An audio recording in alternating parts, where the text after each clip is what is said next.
Hello बच्चों, NEET crash course channel पे आप सभी का स्वागत है। मैं हूं डॉक्टर हरिओम गंगवार और आज की इस वीडियो में हम कुछ इम्पोर्टेंट टॉपिक को डिस्कस करने वाले हैं। अगर आप चैनल पे नए तो चैनल को सब्सक्राइब जरूर करें और वीडियो को लाइक और शेयर जरूर करें। Best of luck. तो अभी शुरुआत करते हैं बायोलॉजिकल क्लासिफिकेशन। क्या क्या पढ़ना आपको? किंगडम्स ऑफ लाइफ के बारे में हम बात करेंगे। किंगडम मोनेरा, प्रोटिस्टा, फंजाई को डिटेल में डिस्कस करेंगे। वायरस, वायरॉइड, प्रियॉन्स और लाइकेन को डिटेल में यहाँ पर डिस्कस करेंगे। तो ये टॉपिक आपको पढ़ना है यहाँ पर। अब शुरुआत यहाँ पर करते हैं, कुछ बेसिक कॉन्सेप्ट है कि अगर हम क्लासिफिकेशन की बात करें, क्योंकि आपका जो चैप्टर है उसका नाम है बायोलॉजिकल क्लासिफिकेशन। तो क्लासिफिकेशन की शुरुआत हुई डाउन ऑफ सिविलाइजेशन, यानी सभ्यता के उदय के साथ ही ऑर्गेनिज्म के क्लासिफिकेशन को ह्यूमन ने करना शुरू किया।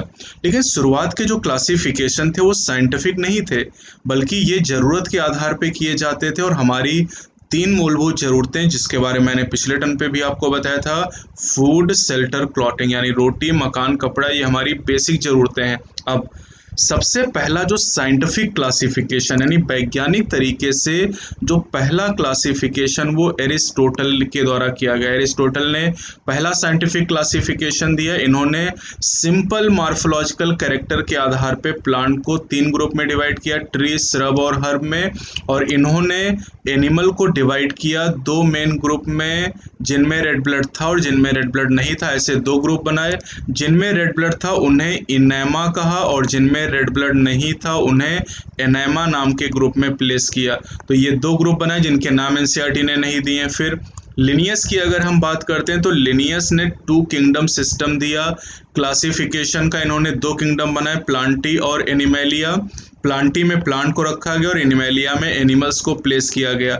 लेकिन जो लिनियस का सिस्टम है ये सिस्टम अंतर नहीं कर पाता है प्रोकैरियोट और यूकैरियोट के बीच में। ये ड्रॉबैक है यूनिसेलर और मल्टीसेलर के बीच में, और फोटोसिंथेटिक और नॉन फोटोसिंथेटिक ऑर्गेनिज्म के बीच में।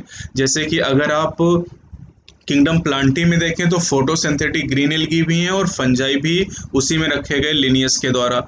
यानी जो लिनियस का क्लासिफिकेशन सिस्टम था उस सिस्टम में कई सारे ड्रॉबैक थे जो आपको बताए गए। तीन ड्रॉबैक यहाँ पर ध्यान रखेंगे। यूकैरियोट, प्रोकैरियोट अलग नहीं किए गए, यूनिसेलर, मल्टीसेलर अलग नहीं किए गए, फोटोसिंथेटिक, नॉन फोटोसिंथेटिक को अलग नहीं किया जा सका। साथ ही साथ जो लिनियस ने क्लासिफिकेशन किया उसमें बहुत सारे ऐसे ऑर्गेनिज्म भी थे जो किसी भी कैटेगरी में नहीं आ पाते थे। तो इस आधार पे देखिए इनका जो क्लासिफिकेशन था वो सेल वॉल के ऊपर आधारित था।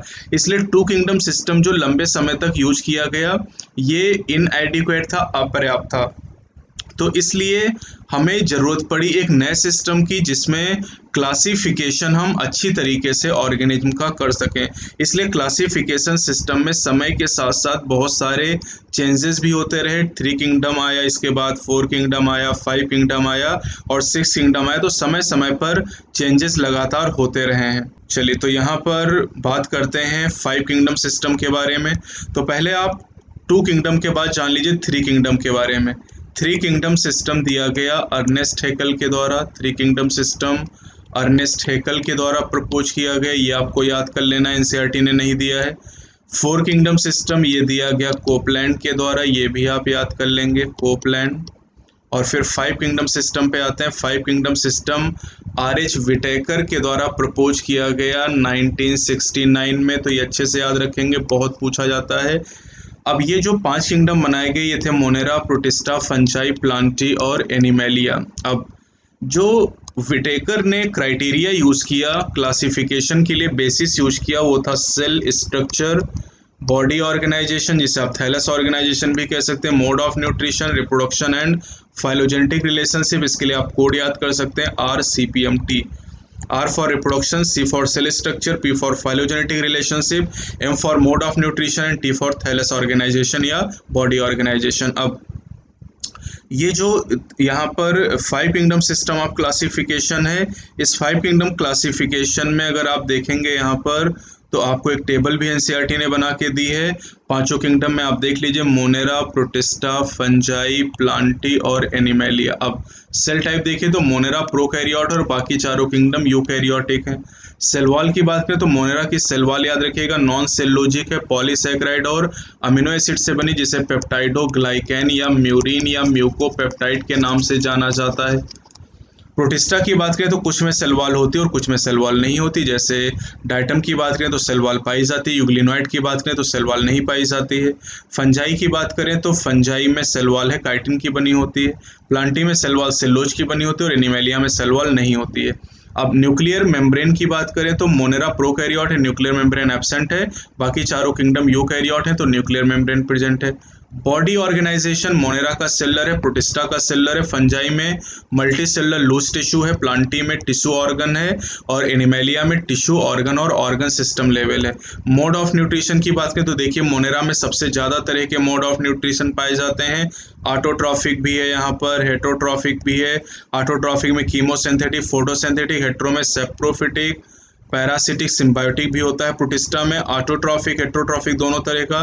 फंजाई केवल हेट्रोट्रॉफिक, प्लांटी ऑटोट्रॉफिक होते हैं और एनिमेलिया हेट्रोट्रॉफिक होते हैं, जिनमें होलोजिक जैसे ह्यूमन हो गया, सेप्रोफिटिक जो सड़ी गली चीज़ों पे सर्वाइव करते हैं। तो ये कैरेक्टर आप ध्यान रखिएगा, खूब आपसे पूछा जाता है। अब थ्री डोमेन सिस्टम की अगर हम बात करें तो थ्री डोमेन सिस्टम कार्ल लूच के द्वारा प्रपोज किया गया और इसमें जो किंगडम मोनेरा है, इस किंगडम मोनेरा को दो डोमेन में डिवाइड किया गया, आर्किया में और बैक्टीरिया में डिवाइड किया गया।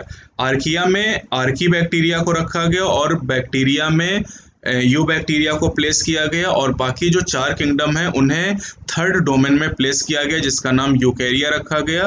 तो यहाँ पर किंगडम मोनेरा को दो डोमेन में डिवाइड कर दिया गया और बाकी जो बचे हुए चार किंगडम है यानी प्रोटिस्टा, फंजाई, प्लांटी और एनिमेलिया, इन्हें थर्ड डोमेन में रखा गया, जिसका नाम यूकैरिया है। तो यूकैरिया, आर्किया और बैक्टीरिया तीन डोमेन है। कार्ल लूच के द्वारा थ्री डोमेन सिस्टम या सिक्स किंगडम क्लासिफिकेशन दिया गया। अब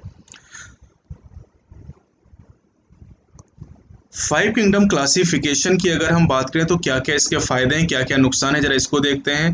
तो अर्लियर क्लासिफिकेशन सिस्टम जैसे लिनियस की बात करें, उन्होंने bacteria, blue green algae, fungi, mosses, fern, gymno और एनजीओ को प्लांट के अंदर रखा। और लिनियस ने जो सिस्टम यूज किया था टू किंगडम, वो आधारित था सेल वॉल के ऊपर और सेल वॉल के आधार पे जिन ऑर्गेनिज्म में सेल वॉल पाई जाती थी उन्हें प्लांटी में रखा गया और जिनमें सेल वॉल नहीं थी उन्हें एनिमेलिया के अंदर प्लेस किया गया। लेकिन इसकी वजह से कई तरह की समस्याएं आई। सेल वॉल के आधार पे क्लासिफिकेशन करने की वजह से जो ऑर्गेनिज्म एक साथ आने चाहिए थे वो अलग अलग हो गए और जो दूर होने चाहिए थे वो एक साथ आ गए। जैसे प्रोकैरियोटिक बैक्टीरिया की बात करें और ब्लू ग्रीन एल्गी साइनोबैक्टीरिया की बात करें, लिनियस ने क्या किया कि प्रोकैरियोटिक बैक्टीरिया और साइनोबैक्टीरिया में सेल वॉल है तो इनको एल्गी और बाकी प्लांट के साथ रख दिया जो कि यूकैरियोटिक, यानी लिनियस ने प्रोकैरियोट यूकैरियोट को साथ में रख दिया। साथ ही साथ अभी आपने देखा था कि लिनियस ने यूनिसेलुलर को मल्टीसेलुलर के साथ में प्लेस कर दिया था, यानी क्लेमाइडोमोनास यूनिसेलुलर एल्गा है और स्पाइरोगायरा मल्टीसेलुलर है। इन दोनों को लिनियस ने एल्गी के में प्लेस किया प्लांटी के अंदर, क्योंकि दोनों में सेल वॉल पाई जाती है।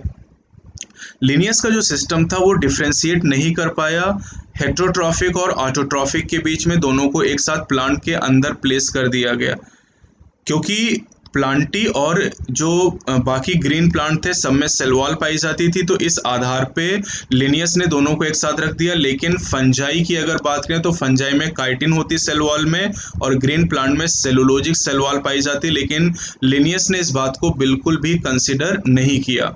बाद में जब विटेकर के द्वारा इन चीज़ों को कंसिडर किया गया, इन कैरेक्टर को ध्यान में दिया गया, तो फंजाई को एक सेपरेट किंगडम में प्लेस किया गया जिसका नाम किंगडम फंजाई है। जितने भी प्रोकैरियोटिक ऑर्गेनिज्म थे उन्हें एक अलग किंगडम मोनेरा में प्लेस किया गया और यूनिसेलुलर यूकैरियोटिक ऑर्गेनिज्म को प्रोटिस्टा में प्लेस किया गया। अब अगर आज के समय की हम बात करें विटेकर के सिस्टम की, तो किंगडम प्रोटिस्टा के अंदर एक साथ रखा गया है क्लेमाइडोमोनास को, क्लोरेला को, जिन्हें पहले एल्गी में रखा गया था प्लांटी किंगडम के अंदर, और दोनों में सेल वॉल पाई जाती है। With paramecium and amoeba which were earlier placed in the animal kingdom which lack cell wall.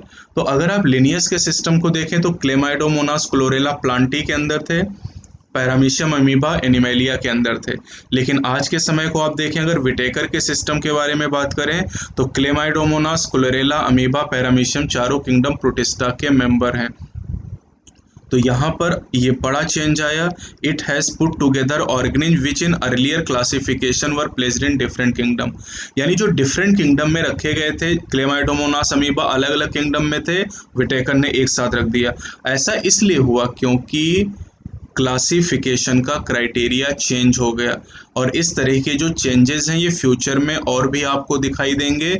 जैसे जैसे हमारी अंडरस्टैंडिंग बढ़ती जाएगी, जैसे जैसे हम कैरेक्टर को ज़्यादा अच्छे से समझेंगे और इवोल्यूशनरी रिलेशनशिप को हम जानेंगे, वैसे वैसे ऐसे चेंज आपको फ्यूचर में भी दिखाई देंगे। समय के साथ साथ जो क्लासिफिकेशन का सिस्टम है ये केवल मार्फोलॉजिकल कैरेक्टर पर आधारित नहीं है, बल्कि physiological, reproductive similarities, phylogenetic relation पर भी आधारित है। फाइलोजेनेटिक का मतलब होता है इवोल्यूशनरी रिलेशनशिप। तो इस चैप्टर में हम मोनेरा, प्रोटिस्टा और फंजाई किंगडम को डिटेल में डिस्कस करेंगे। साथ ही साथ जो प्लांटी और एनिमेलिया किंगडम है, इनको चैप्टर 3 में प्लांटी को डिस्कस करेंगे, चैप्टर 4 में एनिमेलिया को डिस्कस करेंगे।